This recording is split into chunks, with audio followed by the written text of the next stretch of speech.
So how was your basic mechanical engineering and basic civil engineering paper? How it was?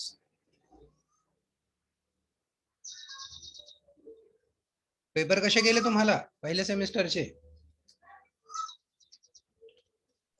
सोपे गेलं sir. सोपं गेला? काय out of syllabus शिकवलेलं नाही असलं पडलं काय? Any issue?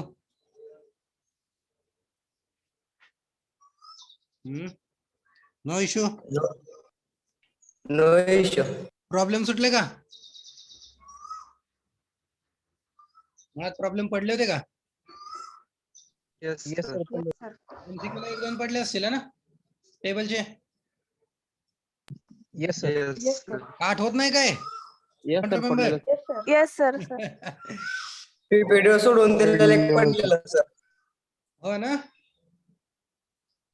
बरं झालं. Very good.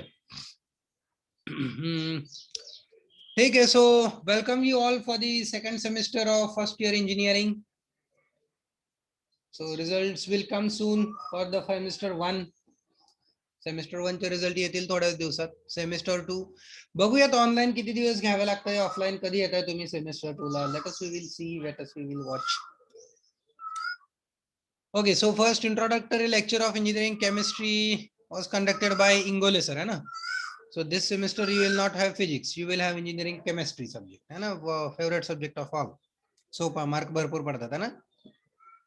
I was thinking like engineering chemistry is difficult subject. मला फार कमी मार्क होते केमिस्ट्रीला 12वी मध्ये. So I think chemistry is too difficult. No issue.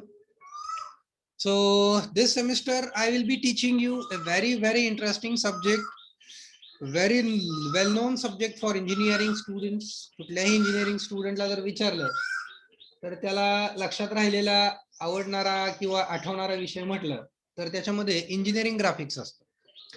So whatever the subjects you will study in your entire career, like 42 subjects around you will study. Let us will see 5 subjects each semester. So in that logic, so you will be studying 40 subjects. 5 subject एका semester ला म्हटलं तर total तुमची 40 विषय होणार. 8 semesters you will have, है ना. So according to that, so 8 into 5. 8 semesters into 5 subjects per semester. So all total you will have 40 subjects. या 40 subjects मध्ये ग्राफिक्स हा लक्षात राहणारा सब्जेक्ट आहे. हा तुमच्या मोस्ट प्रोबॅबली लक्षात राहतो, engineering graphics subject. Getting? Most probably का आहे जसा. It is very interesting subject. Interesting म्हणजे काय, हा ड्रॉइंगचा सब्जेक्ट आहे. It is a drawing subject. Very first thing. मग सर माझं ड्रॉइंग खराब आहे, मला चित्रकला कधी झाली नाही आजपर्यंत आयुष्यात. Not to worry. आपल्याला चित्रकला लागणारच नाही इथं. We don't need any kind of sketching here. Sketching लागणारच नाही आपल्याला. We don't need sketching. We need drawing. Drawing आणि स्केच मधला फरक काय आहे? So see, whatever the drawing we will be drawing, that will be with the help of instruments. आपण जी काही ड्रॉइंग काढणार आहे ती इन्स्ट्रुमेंट्सच्या मदतीने काढणार आहे. इन्स्ट्रुमेंट्स. क्लिअर? ड्रॉइंगला लागणारे इन्स्ट्रुमेंट्स, त्या इन्स्ट्रुमेंट्सनी आपण ड्रॉइंग करणार आहे. त्याच्यामुळं काय अडचणच नाही. काय तुमची चित्रकला जरी खराब असली तरी काय लागत नाही. Okay, so I will first introduce you with the instruments which we use in our subject. मी पहिल्यांदा तुम्हाला इन्स्ट्रुमेंट्स दाखवून देतो जे की आपण या सब्जेक्ट मध्ये वापरणार आहोत. Okay, then just second, I am googling something.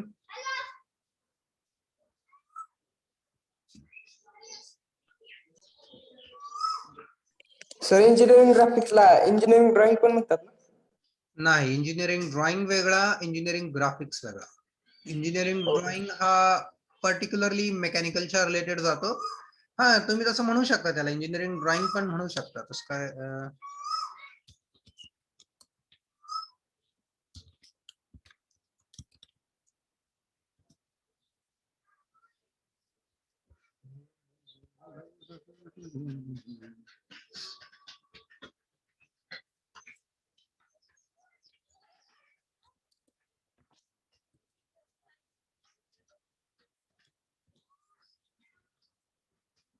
Just second, I will share the screen now.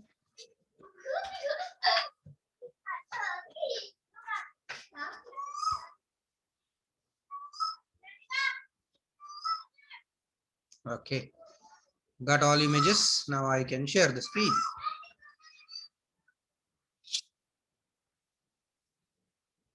Okay, see, the very first thing which we need is, as it's a drawing subject, so I'll introduce you to the subject, but prior to that, let me introduce you the instruments.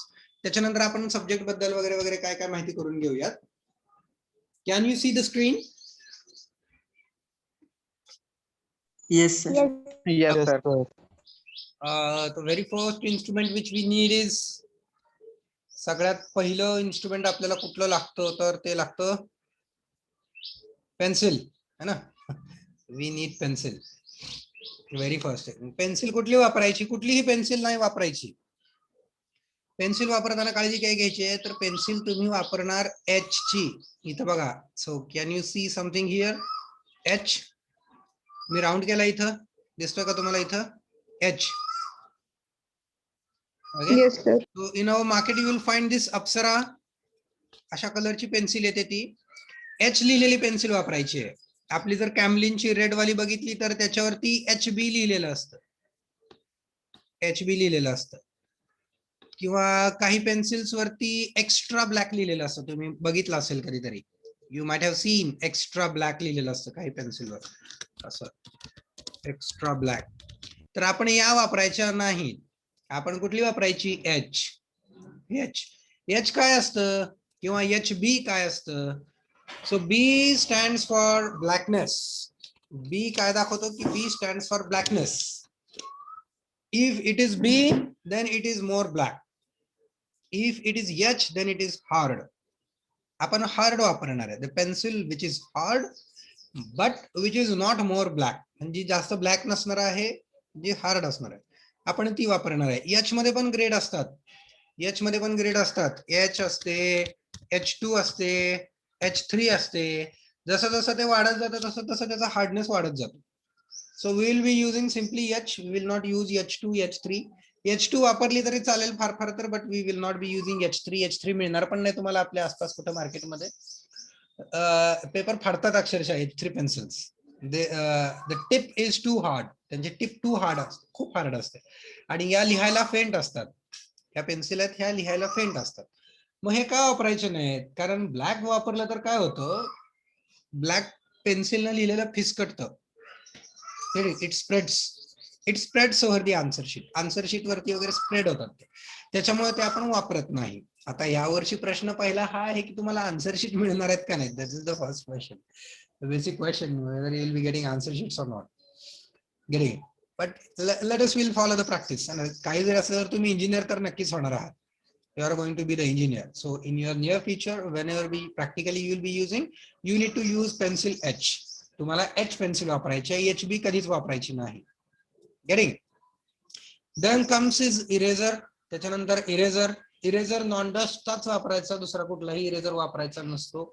Non डस्टचा eraser वापरायचा का, कारण तो answer sheet खराब करत नाही, म्हणून non डस्टचा वापरायचा. Always use the non dust eraser. या okay. So this is all about the pencil. Pencil नंतर परत हे एक आहे ड्रॉइंग कंपास, याला कंपास म्हणतात. क्लिअर. तर हा पण तुम्हाला कंपास वापरायचा आहे. हा पण कंपास लागतो आपल्याला. कशासाठी वापरायचा आहे, सर्कल्स काढण्यासाठी आपण कंपास वापरतो आहे ना, कंपास वापरतो. Circles, drawing the circles, drawing the arcs. For that purpose we need this compass. याच्यासाठी आपल्याला हा कंपास लागतो. Then the most important is the set square. त्याच्यानंतर ही गोष्ट आपल्याला लागणार आहे, सेट स्क्वेअर. क्लिअर. मग हे काय सर, ते आपल्या छोट्या कंपास बॉक्स मध्ये आधी यायचं ते का, तर नाही, यांची साईज मोठी असते. Its size is more. If you see this scale goes up to 28 centimetre around.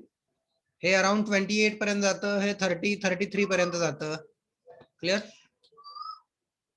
30 centimetre I am talking about. जवळजवळ 30 सेंटीमीटर पर्यंत हा जातो. हा जवळजवळ 28 सेंटीमीटर पर्यंत ही साईड जाते. 28 सेंटीमीटर 30 सेंटीमीटरचं हे आहे. क्लिअर. तर हे सेट स्क्वेअर्स आपण वापरणार आहोत. सेट स्क्वेअर्स कुठले वापरायचे, तर सेट स्क्वेअर्स वापरायचे ओनली अँड ओनली ओमेगा. ओमेगाचेच सेट स्क्वेअर वापरायचे, दुसरे कुठलेही सेट स्क्वेअर्स वापरायचे नाहीत.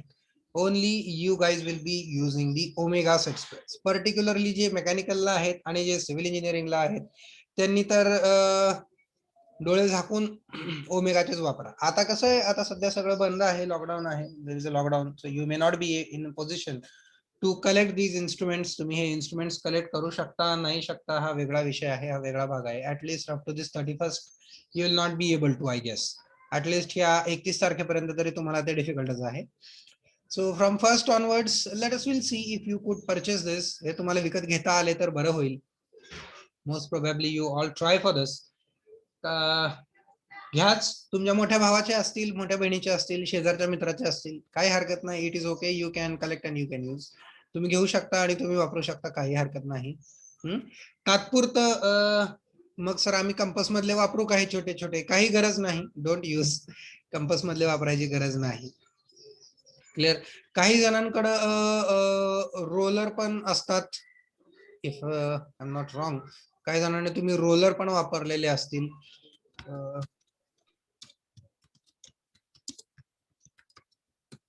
So let us will see if we could get असला रोलर, हा वाला, हा पण काही जणांनी वापरला असेल ना कधीतरी तुमच्या स्कूलिंग मध्ये. Have you used this one? Yes, sir. तात्पुरतं टेम्पररी तुमच्याकडे जर हे रोलर्स असतील जुने तुमच्या स्कूलिंगच्या वेळेतले, तर तुम्ही ते वापरू शकता, पण नवीन विकत घ्यायचं नाही. बिकॉज क्लासमध्ये मी रोलर वापरायला अलाव करत नाही कधीच. I don't allow roller in the class, but roller is a temporary solution, you can use, no problem.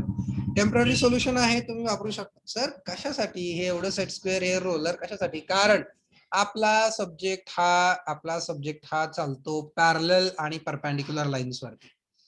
our subject resides mostly on parallels and perpendicular lines, parallel lines, perpendicular lines, at an angle lines, काही angle वरती काढलेल्या lines. Clear. आपला subject हा most probably ह्या गोष्टींवर चालतो. मग हे रोलर्स आणि हे सेट स्क्वेअर्स ह्या ज्या दोन गोष्टी आहेत, क्लिअर, ह्या दोन गोष्टी आपल्याला लागतात पॅरलल आणि परपेंडिक्युलर लाईन्स काढण्यासाठी. This we use for drawing the parallel and perpendicular lines. Clear. त्याच्यासाठी हा लागतो, त्याच्यासाठी हे सेट स्क्वेअर्स आपल्याला लागतात. त्याच्यासाठी आपल्याला घ्यायचे. आणि कुठल्या कंपनीचे घ्यायचे ते पण मी तुम्हाला सांगितलेलं आहे. ओमेगाचेच घ्यायचे. सेट स्क्वेअर विकत घेताना ओमेगाचेच घ्यायचे.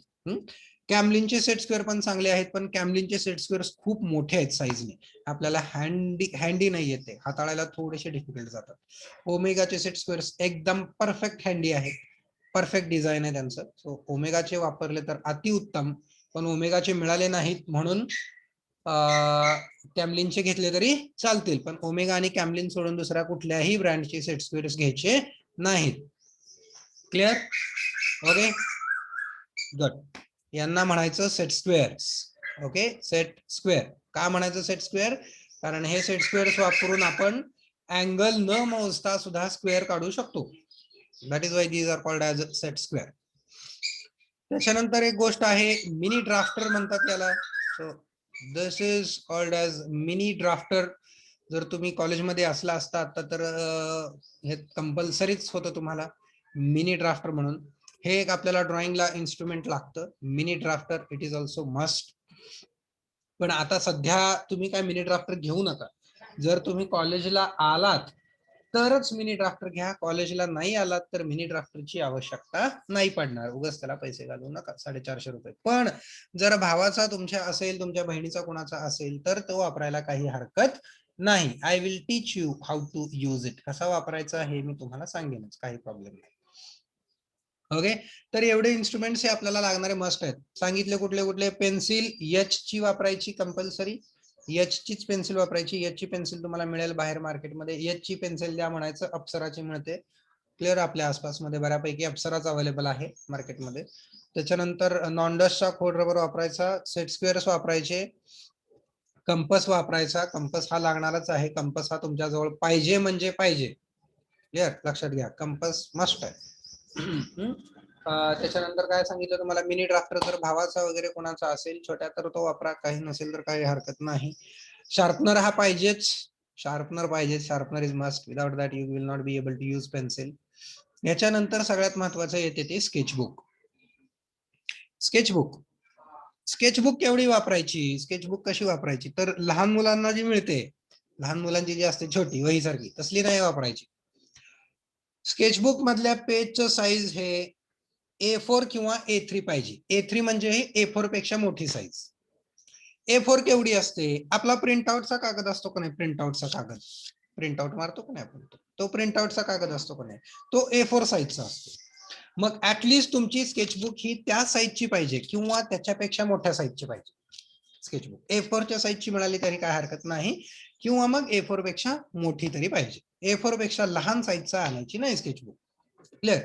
A4 पेक्षा लहान साईजची आणायची नाही अजिबात. बर, मग आता ते झालं. पण सर सगळी दुकानं बंद आहेत, आमच्याकडे नाही, आम्ही काय करायचं, आमच्या गावात, आमचं गाव बारकं आहे सर, आमच्या गावात मिळत नाही स्केचबुक. ठीक आहे, लूज ब्लँक पेजेस तरी तुमच्याकडे पाहिजेतच पाहिजे. At least you must have blank pages. सातपुरतं सध्या रूल्ड पेजेस वरती ड्रॉइंग काढायच्या नाही. ड्रॉइंग साठी तुम्हाला ब्लँक पेजेस मस्ट आहेत. You must have blank pages with you. कसल्याही परिस्थितीत रूल्ड पेजेसवर ड्रॉइंग काढायच्या नाही. रूल्ड पेजेस म्हणजे काय, ज्या पेजेसवर रेषा असतात ना, आपण वही वापरतो लिहायला, त्या वहीवर ड्रॉइंग्स काढायच्या नाहीत. Drawings must be drawn on blank papers, blank pages only. Blank pages वरती, ब्लँक पेपर्स वरतीच ड्रॉइंग काढायच्या. ओके, कळलं? ह्या आहेत बेसिक गोष्टी ज्या तुम्हाला लागणार आहेत त्या, आणि ह्या लवकरात लवकर अवेलेबल करून घ्या. आता सगळ्यांच्या घरात पेन्सिल, पट्टी, खोड रबर आणि शार्पनर, इरेजर आणि शार्पनर या गोष्टी असतातच. या गोष्टी ह्या असतातच. मग चॅप्टरचा पहिला जो पार्ट आहे आपला, ह्या चॅप्टरचा जो पहिला पार्ट आहे तो आपण तेवढ्या बेसिक इन्स्ट्रुमेंट्स वर देखील कव्हर करू शकतो.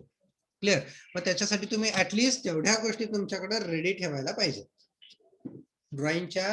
ड्रॉइंगच्या लेक्चरला नुसता मोबाईल घेऊन कुठेही कोपऱ्यात जाऊन बसलाय, कसंही बसलाय, बेडवरती बसलाय, असं करायचं नाही. ड्रॉइंगच्या लेक्चरला बसताना व्यवस्थित, त्याच्यासाठी मी तुम्हाला प्रत्येक लेक्चरला, जर सपोज टाइम टेबल सोडून जर मी लेक्चर घेत असेल, सपोज बाबा केमिस्ट्रीचं लेक्चर आहे आणि ग्राफिक्स वाला शिक्षक आलाय, असं जर असेल तर मी तुम्हाला 5 मिनिटं देत जाईन सेटअप करायला, तुमचे काही प्रॉब्लेम नाही. You will get 5 minutes for setup. Clear? किंवा मी अगोदर ग्रुपवरती पण टाकेन, we have graphics lecture, be ready with the setup. तर काय पाहिजे, तुम्ही व्यवस्थित अशा ठिकाणी बसायचं की तिथं मोबाईल मध्ये बघून तुम्हाला ड्रॉइंग्स काढता आल्या पाहिजे. जर मी सांगितलं हा draw this, draw it down, की तुम्हाला ते ड्रॉ करता आलं पाहिजे. आता हे बीएमई सारखं नसणार आहे. बीएमई मध्ये काय होतं, मी नुसतं बडबडत होतो आणि तुम्हाला नोट्सची सॉफ्ट कॉपी दिली होती, पाठ करा, वाचा, तुम्ही करा.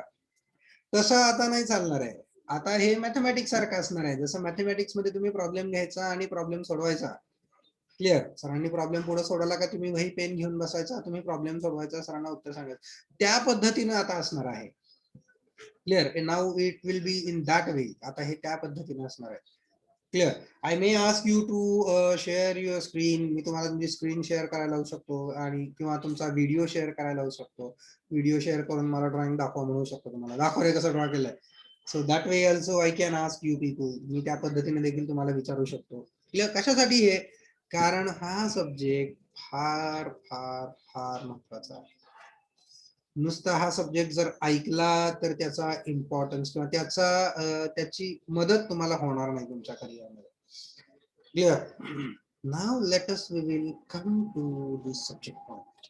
आता सब्जेक्ट बद्दल डिस्कस करायला सुरुवात करूया. Let us will start discussing about this subject. As I said, our subject name is, आपल्या सब्जेक्टचं नाव आहे engineering graphics and design. Hello, sir. Subject is engineering graphics and design. काय लिहिलेलं आहे, बदललाय सिलेबस काय?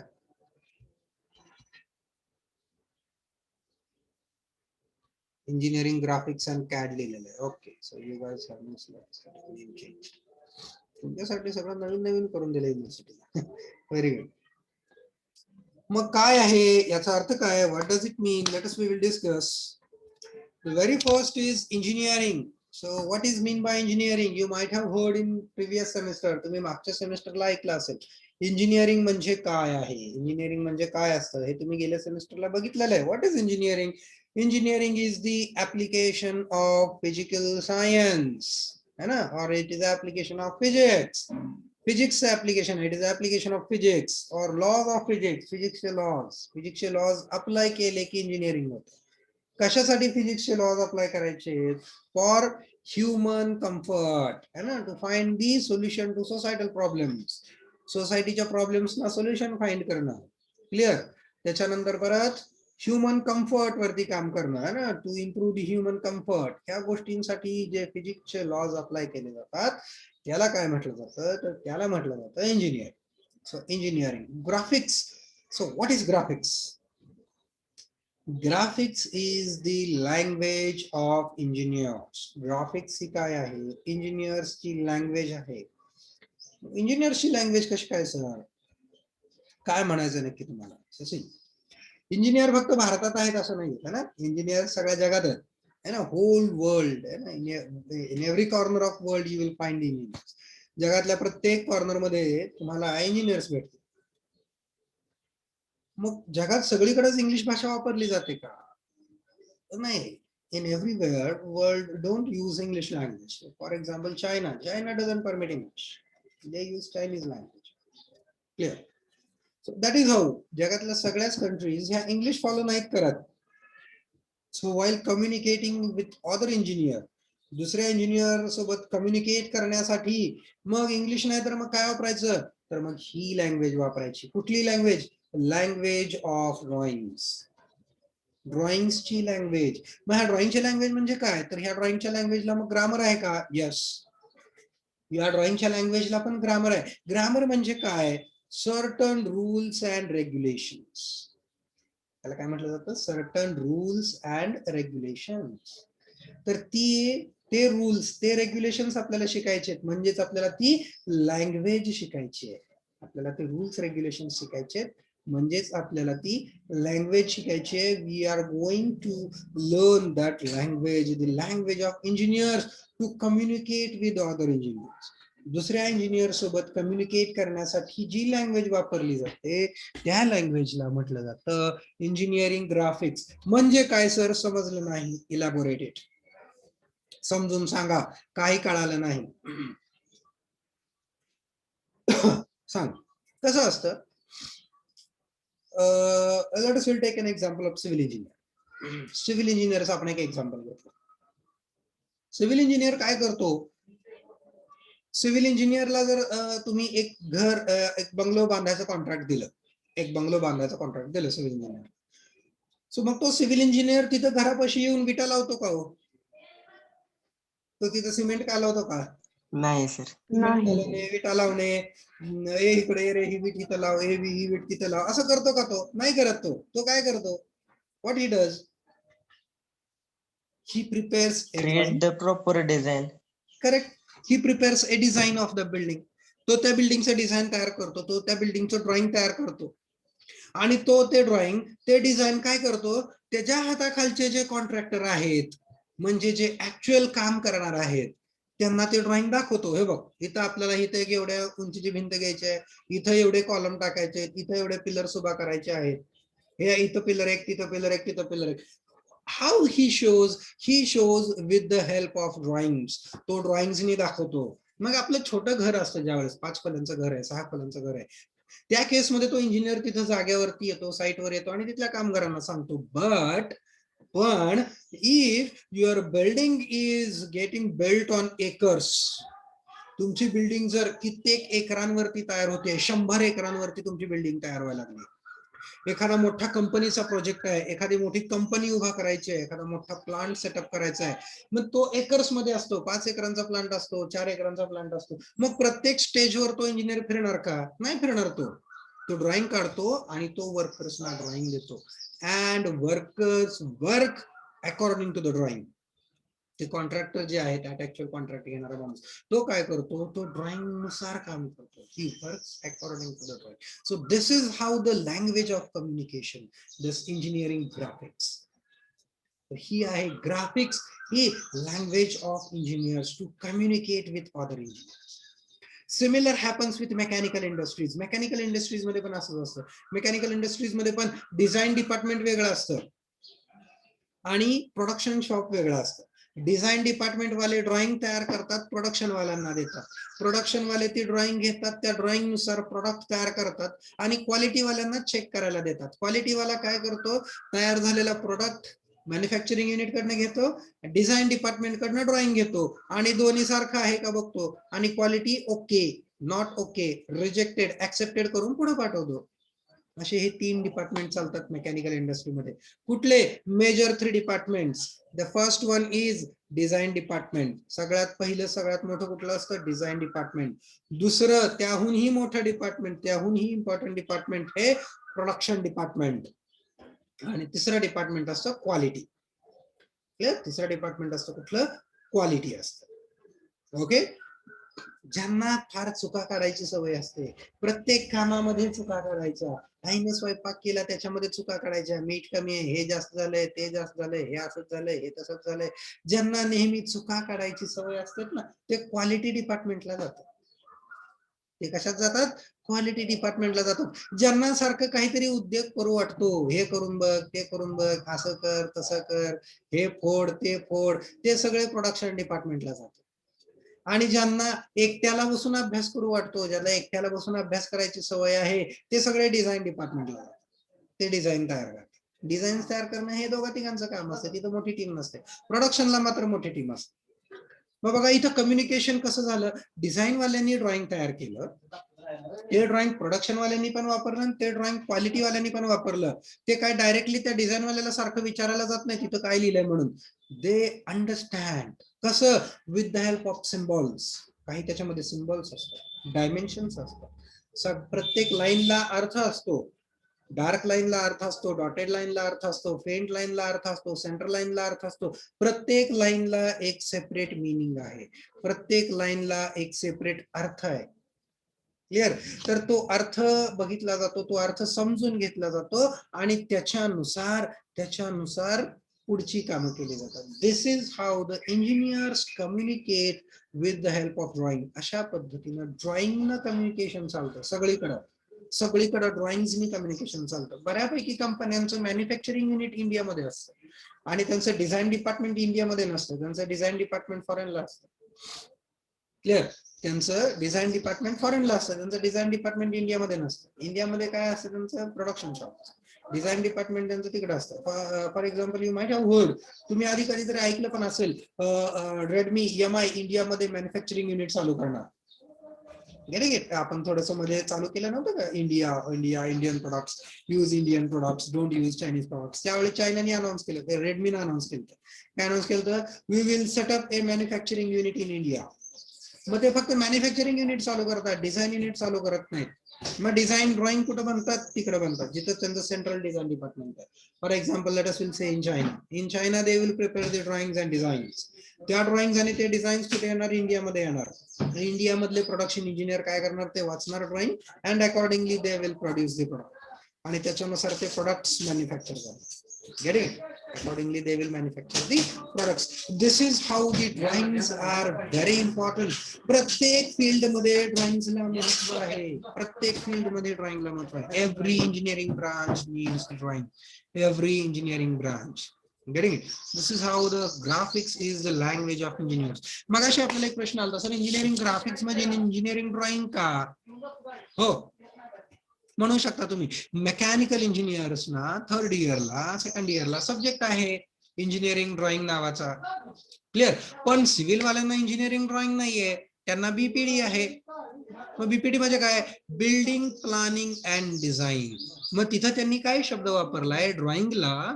तर तिथं त्यांनी ड्रॉइंगला डिझाईन हा शब्द वापरला. ड्रॉइंगला त्यांनी कुठला शब्द वापरलाय? डिझाईन हा शब्द वापरला त्यांनी. मग असं आहे, ग्राफिक्स हा कॉमन वर्ड आहे आणि ब्रांच स्पेसिफिक नंतर वेगवेगळी नावं दिली जातात. ब्रांच स्पेसिफिक मग कोण डिझाईन म्हणतं, कोण त्याला ड्रॉइंग म्हणतं. ब्रांच स्पेसिफिक नंतर त्याची नावं बदलली गेली. But graphics is common subject, it's a common name which every branch uses. म्हणून हा फर्स्ट इयर लेवलला सगळ्या ब्रांचेसला इंट्रोड्यूस केलेला आहे. का बरं? कारण कुठल्या जरी इंजिनियर, तुम्ही इंजिनियरच आहेत आफ्टर ऑल, तुमच्याकडे पण ड्रॉइंग येणारच आहेत वाचायला भविष्यामध्ये.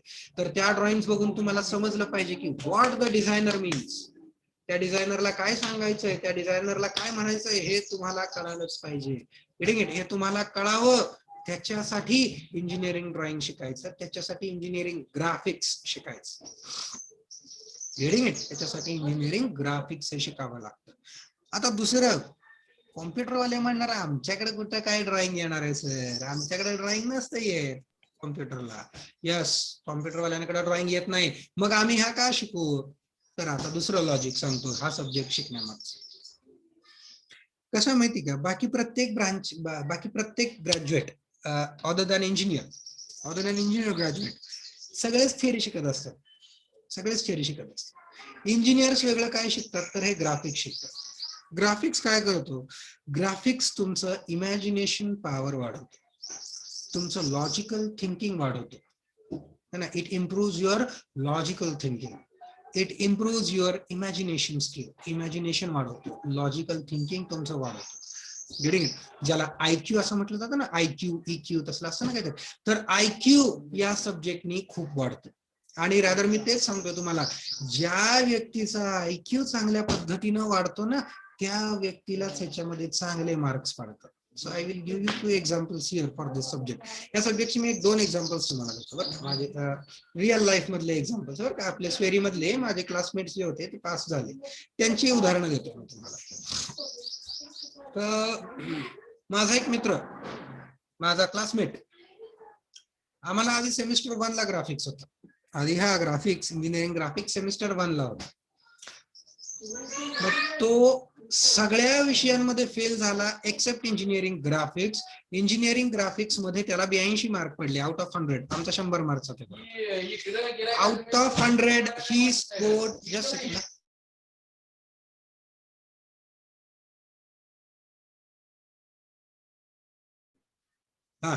so he scored 82 marks in engineering graphics. बाकीच्या 4 विषयांमध्ये तो फेल होता. Even he was failed in chemistry. Chemistry मध्ये देखील फेल होता एवढ्या सोप्या सब्जेक्ट, पण ग्राफिक्स मध्ये 82 मार्क होते. आणि दुसरा एक माझा मित्र आहे, तो इंजिनिअरिंग मधून पास आउट झाला, पण त्याचा ग्राफिक्स निघाला नाही. ग्राफिक्स बॅकलाच राहिला. असा हा विषय आहे. मग ते सगळं ग्राफिक्स बॅक राहिला, मग सर तो इंजिनियर कसा झाला? तर त्याची ऍग्रिकल्चर इंजिनिअरिंग म्हणून ब्रांच होती आपल्या कॉलेजमध्ये. त्यावेळी ऍग्रिकल्चरल इंजिनिअरिंग म्हणून एक ब्रांच होती. मग विद्यापीठाला ती ब्रांच बंद करायची होती आणि हा त्या ब्रांचचा शेवटचा विद्यार्थी होता. म्हणून मग त्याला ढकलत नेले. त्यानं बाकी सगळे विषय क्लिअर केले, पण ग्राफिक्स शेवटपर्यंत त्याला निघाला नाही. त्याच्याकडं फायनल इयरचा मार्कशीट आहे with all subject clear, but त्याच्याकडे डिग्री नाहीये. He don't hold the degree certificate. का डिग्री सर्टिफिकेट नाहीये? कारण त्याच्याकडे फर्स्ट इयर क्लिअर नाहीये. त्याचा फर्स्ट इयरचा इंजिनिअरिंग ग्राफिक्स निघालाच नाही. University is allowing him to clear the graphics subject. Clear, त्याला ग्राफिक्सच निघाला नाही. पण त्यानं काय केलं? So he used here own logic. त्यानं त्याचं लॉजिक लावलं. फायनल इयरच्या मार्कशीट वरती त्यानं परत ME ला ऍडमिशन घेतलं, ME कम्प्लीट केलं. प्लस फायनल इयरच्या मार्कशीटवर त्याला कंपनीमध्ये पण जॉब मिळाला. त्याच्याकडे आता पोस्ट ग्रॅज्युएशनची डिग्री आहे, फक्त त्याच्याकडे ग्रॅज्युएशनची डिग्री नाहीये.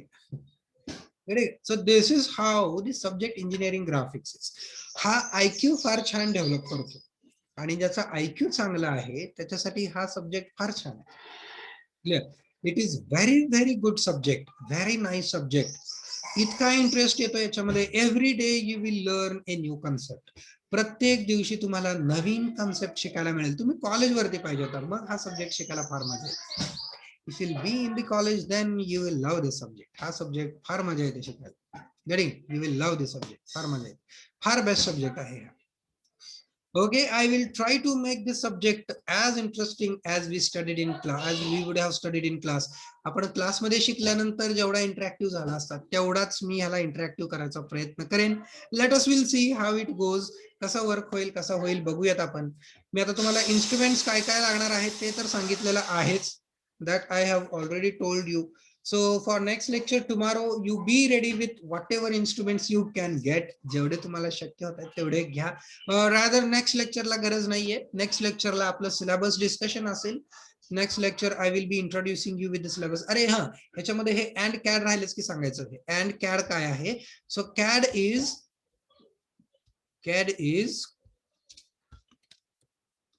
Computer aided drafting, or some people call it as computer aided design. Computer aided design or computer aided drafting. Clear?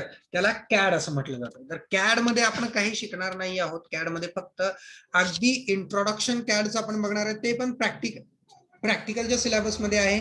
आपल्या थिअरीच्या सिलेबस मध्ये कॅड नाहीये.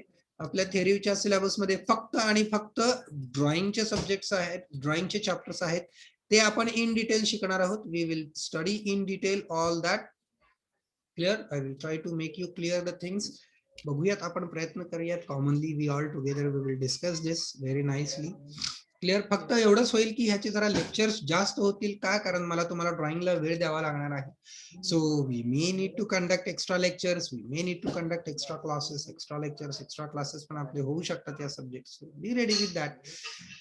ठीक आहे. So we got only 1 minute for today's lecture. Thank you. Anyone want to say anything? कोणाला काही सांगायचं आहे का? चॅटबॉक्स मध्ये सगळे अटेंडन्स टाकत आहेत. Very good.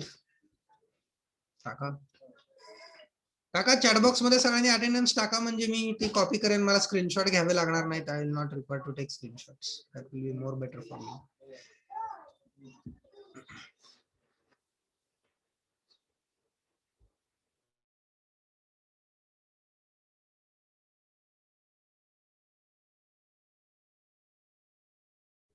We got less than 1 minute, so we may end at any point of time. Sir, exam offline होणार का?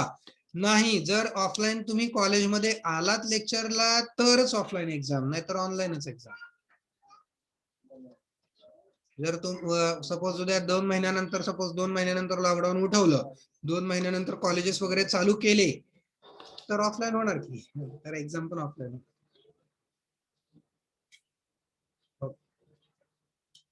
ठीक आहे. If everyone has put your attendance successfully, then I will stop here. Thank you.